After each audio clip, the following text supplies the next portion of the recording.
just to give you that to open up this interview. All right. Well, so I like hearing that, but I don't know about this whole side boo thing. What? You can't have a side boo? No, you can't have it. Come on, man. You pick your team and that's it. You can't have backup options.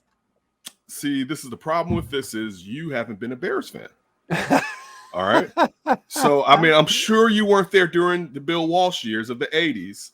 And probably maybe in your youth, you still had the fringes of the Super Bowl. Maybe you were sentient during the 05 reign, which was see magnifique if you had a side boo. All right, to tell you. It was, oh, listen, on Fox, you used to turn on 49ers game just to watch the first half and then to sit there and see what the opposing team try to catch up in the second half.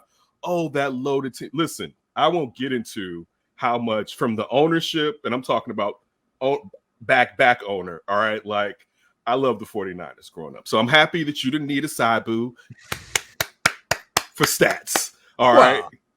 Come on, man. I mean, the 49ers, largely since Steve Young retired, your guy, have been awful. Really, they've had the weirdest scenario Jeff Garcia ever. For a little bit. Jeff Garcia was okay, but like he wasn't Steve Young. He wasn't. But you know what? I've never had a Jeff Garcia. Yeah, that's true. Well, the Bears are a situation unlike any other. They've had maybe one franchise quarterback in their entire history ever. That's unbelievable. It's an outlier. It shouldn't happen. You know, it shouldn't. Like you can rank on the Cleveland Browns, but you can at least name 3 franchise quarterbacks that they've had. You know what I'm saying? Like for real. Like we've had one guy from 70 years ago, but we'll get into the Bears. I want to get into the 49ers. And in your opinion, with last year and all those injuries, I know teams usually say, you know what, that was last year, and they don't expect that to trend this year. What's the fear that's the need? You know, like just all these injuries. You had 13 guys not start. It's a preseason game, but you had 13 starters, I should say, that didn't play in this preseason game. What's the fear? Because one thing here, talking about here, like in Chicago, when things like that happen, particularly like with the Chicago Bulls, one of the first questions is, what's going on with the training staff? You know, like, why are all these guys hurt? So what are the expectations as far as health this season? Is it just one of those, listen, that was a bad stretch of luck? Or is it we really need to try to change something to figure out why all these guys got hurt last season? Well, the problem is they've changed the training staff a couple of years ago, and it hasn't helped. You mentioned last year they were the most injured team in the league. 2019, they were the 6th most injured team in the league. The year before that, they were the 4th most injured team in the league. So this is not a one-year thing.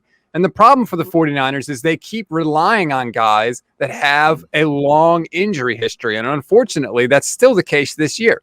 Jimmy Garoppolo hasn't been able to get out of September in 2 out of his last 3 years. George Kittle, always banged up. I think he has 1 full season in his career. Nick Bosa, coming off a knee injury last year, obviously, but was dinged up at Ohio State. Didn't play any in the preseason in his rookie year because he was hurt. Deebo Samuel, always hurt, got hurt last Friday. We were worried he wasn't going to play in the game. Luckily, he did. He came back. Raheem Mostert, never played a full season. Always hurt. No matter where you look on the 49ers roster, they're depending on guys that have lengthy injury histories. So I'm hoping it's going to be better this year because last year was a massive wave of injuries like I've never seen before, but I don't think it's going to be great, even if it's improved. You know what? Let me ask you this. And it just occurred to me while you were saying it. Is part of the reason the style of play, you know, it's a physical style of play. And you have one of the only coaches that can make running the football sexy. And so you get a lot of times where a Kittle and a Deebo Samuels may sit there and they could be blocking downfield. It's just a physical style of play. And is that taken into consideration on why these guys are so hurt? I think it has to be part of it, especially Deebo and Kittle. Like, they are constantly looking to smash into other people. That takes a toll. I don't care how big and tough you are. But the other thing is, hurt guys get hurt. And that's just what happens. And they keep bringing these guys back. And even like a guy like D Ford, they rolled the dice on D Ford. They got him from Kansas City. the reason Kansas City made him available was because they knew that he couldn't stay healthy and on the field. And obviously the 49ers knew that too, but they were in a position where the roster was so barren. They needed talent so desperately that they had to take some risks on some guys with some injury histories. And so that's kind of what they've done. Now they're at a point where their roster is stronger. And if you go back and look at like the last 2 draft classes of all the guys they brought in, I think they played like 95% of their possible college snaps. So they're putting a focus now on bringing on guys that don't get hurt, but primarily the foundation of this team are guys with injury histories. And that's what hurt guys do. They get hurt. That's true. That's facts. It's a good one. I'm gonna use that one. You brought him up. I was going to ask you next about D Ford and the sunken cost of his contract. What are the expectations with him? Just reading up on it, they don't even really know what part of his back is really the issue. It seems like it's moving around. I believe I saw Kyle Shanahan say, and it makes me think about how much can you get out of Samson? Let me see, Ubakam. I butchered that. But out on the opposite side of Nick Bosa, with Nick Bosa coming back from injury, like what's the expectations of that front seven with so many of these guys nicked up, and that being key to this team being excelling and trying to get back to contending for a Super Bowl? So D Ford, I've never seen anything like this. If you talked to me last season, I would have said, not only is D Ford not going to be able to contribute, he's going to have to retire. It was a neck injury. It was a back injury. There's never been a back injury in the history of sports that has gotten better, I feel like. Once you have a back, it just gets worse and worse and worse. So if you had asked me then, I would have said he's done. Now, I don't know how this is happening, but D Ford is back on the field. He's running around. He's flying around. He's looking good. Supposedly, he's going to play this year. Now, he started the last year, too, and he played one game, and he got hurt, and he never came back. So we'll see if it lasts. But my hope is between D Ford and the aforementioned Samson Ebukam that they can combine to be what D Ford was himself in 2019. Maybe they each only play, one guy plays 8 games, one guy plays 9 games, but you don't need a superstar on the other side from Bosa because he's going to attract all the attention. He's getting all the double teams. You just need somebody that can win their one-on-one matchup. So if I can get Ford and I can get Samson Ebukam, I'm good. Like, that should be enough to provide a formidable pass rush. Plus, you have Eric Armstead. Plus, you have Javon Kinlaw. Plus, you have a bunch of other depth pieces on the front for the 49ers. I think that is the deepest part of their team is their defensive line. Look, it's funny you bring up the backs don't get well. We've been echoing that here with rookie Tevin Jenkins. That he may have a good career, but backs, especially talking about linemen. You're engaged, you're locked up, backs do not improve. I want to go a little bit further away from the line. I know that the 49ers I think George Kittle may be the best tight end in football right now. I mean, because I think from the blocking standpoint compared to Kelsey, I kind of lean towards that, even though you brought up the fact that he's been hurt. I know you guys have George Kittle, who's phenomenal, and you have Jalen Hurd, who, had one game in 2019, and Juwan Jenkins, a couple of names that outside of St. Clair and the Bay Area, I don't know if too many people know of. But one of the things in this offense that's always stuck out to me is why isn't John Lynch and Kyle Shanahan getting large catch radius guys in this offense, especially with the guy initially, and we'll get to Trey Lance later, but with like Jimmy Garoppolo, who it could benefit having a couple 6'2", 6'3" guys that can necessarily make up for mistakes when it comes to accuracy. Like where's the draft equity or just in free agency going for a quote unquote stud that's a big receiver? Well, I agree with you. They could use that. Their biggest receiver last year was Kendrick Bourne, who was not exactly a giant. He just was the tallest of the 49ers guys. In terms of catch radius, they think Brandon Ayuk is that guy. He's got 33.5-inch arms. They think that when they look at him, that's sort of the guy that they project him to be. They think he's going to be their clear number 1 wide receiver this year. And that God knows they're going to need it because between Trey Lance and Jimmy Garoppolo, I mean, even last night, some of those balls, they're putting that catch radius to the test. Let me tell you, it's not always right on the money.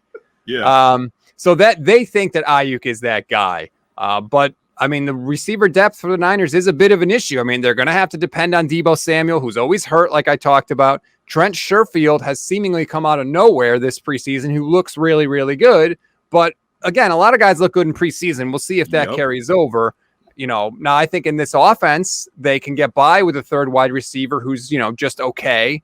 But it's not exactly the deepest position for the 49ers. I think that's one of the spots where you're kind of depending on Kyle Shanahan to just kind of scheme it open. Like, we're going to lean on you a little bit. This is supposed to be your area. You might have to work with some receivers that aren't necessarily the elite of the elite. I'm envious. How is it to have a head coach and a play caller like Kyle Shanahan?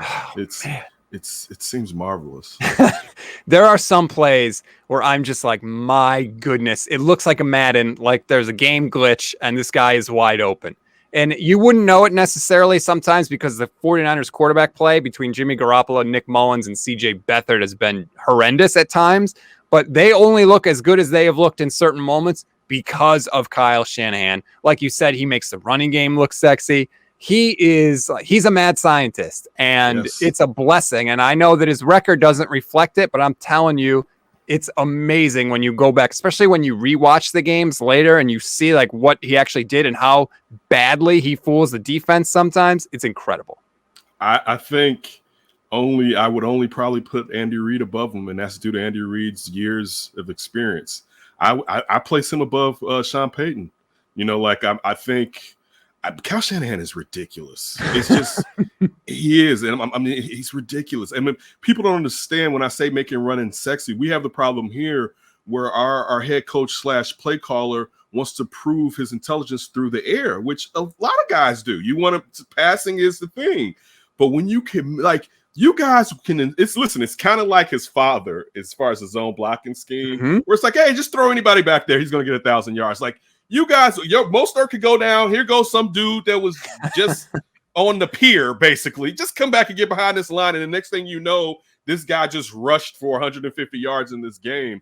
I'm totally envious of having a play caller in a mind like Kyle Shanahan. That's a guy, I don't care what happens, and I'm not dissing John Lynch. You better not let that one go. Hold on to Kyle Shanahan because you're going to regret. You're not going to find another Kyle Shanahan just sticking up from anywhere. That's a special guy right there. I totally agree with you. They won an NFC championship game where their quarterback threw 8 passes, not completed. He only completed 6. He threw 8. Dude, it's crazy. I'm tired of waxing poetic about Kyle Shanahan. What were your thoughts when you found out that the 49ers moved up to number 3 in this past draft? I will never forget it. I was picking up my son from school, and I had said all year on Niners podcast, starting basically in December, I was telling people this offseason is going to be incredible because it has the potential for you to hear a noise on your phone, pick up your phone and say, oh, bleep, I can't believe that just happened. And I'm in the pickup line at my son's school, and my phone beeps, and I pick it up, and I see Adam Schefter. 49ers have traded up with the Dolphins for the number 3 pick. And I started screaming in the car. Like the teachers that are at the school are looking at this parent like, what is wrong with this human? I'm screaming, looking at my phone. I couldn't believe it. I was so pumped. And I was actually excited because I really thought deep down that the 49ers were going to draft the Bears quarterback in Justin Fields. I was convinced that that's where they were going. And I was just so happy because I knew from the second they traded up, there was no way they were getting Mac Jones. You trade up because you want a guy that can run and throw, and the only way they were going to get that is if they had traded up. And so I was ecstatic. I'll never forget that day.